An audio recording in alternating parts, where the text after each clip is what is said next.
વર્તમાન કાળના રૂપો શીખા ને પાછળ આઈએનજી બરાબર ને પછી પાછળ ઈડી લાગે એટલે કે ભૂતકાળના રૂપો પણ શીખા હવે આપણે શીખીશું ભવિષ્યકાળ ભવિષ્યકાળ એટલે કોઈ કહે છે ભવિષ્યકાળ કોને કહેવાય આગળ જવાની આપણું આગળ જીવનમાં આગળ વધવાનું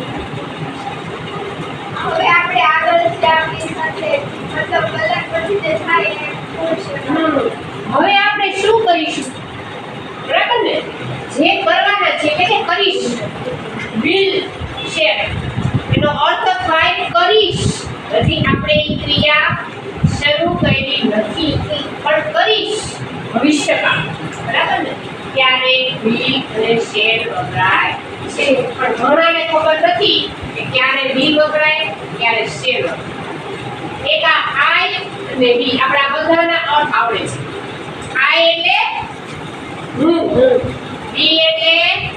તમે બધા યુ એટલે તું અને હું તમે બધા હી શી ઇટ હી પુલ્લિંગ માટે શી સ્ત્રીલિંગ માટે ઇટ નપુંસકલિંગ માટે પણ ત્રણેય માટે શું વપરાય તે જ્યારે બે વ્યક્તિ ત્રીજી વ્યક્તિ વિશે વાત કરતા હોય ત્યારે વપરાય અને બે એટલે ઝાઝા સમૂહ વિશે જ્યારે બે વ્યક્તિ વાત કરતા હોય એટલે તેઓ એટલા માટે બે વપરાય આપણે વર્તમાન કાળમાં અને ભૂતકાળમાં પણ શીખી ગયા છીએ હવે આપણે આનો ઉપયોગ શીખવાનો છે કે વિલ અને શેર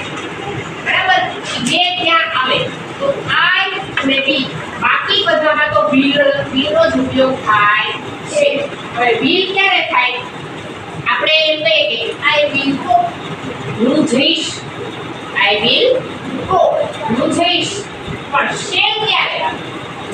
શેર ગો જ્યારે આપણે કોઈને પ્રશ્ન પૂછતા હોય ત્યારે વિદ્યાર્થી હોય એને જ્યારે ક્લાસની બહાર જવું હોય બરાબર જવાનું હોય ત્યારે ઈ ટીચરને પ્રશ્ન પૂછે અથવા તેના મમ્મી પપ્પાને પૂછે અથવા આપણે કોઈને પ્રશ્ન પૂછતા હોય ત્યારે શેરનો ઉપયોગ થાય છે તો શેર આઈ ગો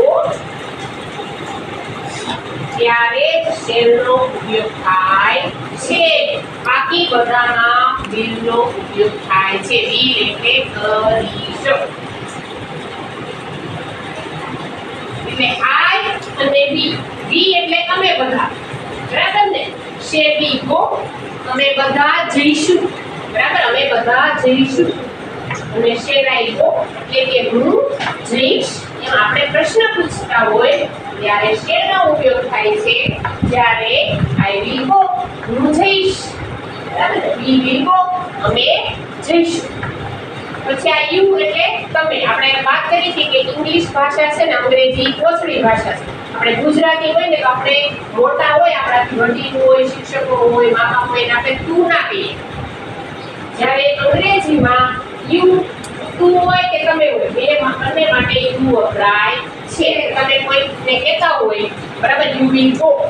એટલે કે તું જઈશ તો સામેવાળી વ્યક્તિને ખબર જ ન પડે કે તું કહે છે કે તમે કહે છે બરાબર તો એના માટે પણ વિલનો ઉપયોગ થાય છે જ્યારે બે વ્યક્તિ ત્રીજી વ્યક્તિ વિશે વાત કરતા હોય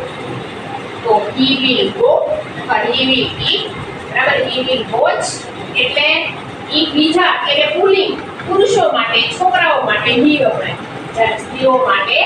she એટલે કે તેણી વપરાય જ્યારે જાજો સમૂહ હોય તો they will go બરાબર ત્યારે વિલનો ઉપયોગ થાય છે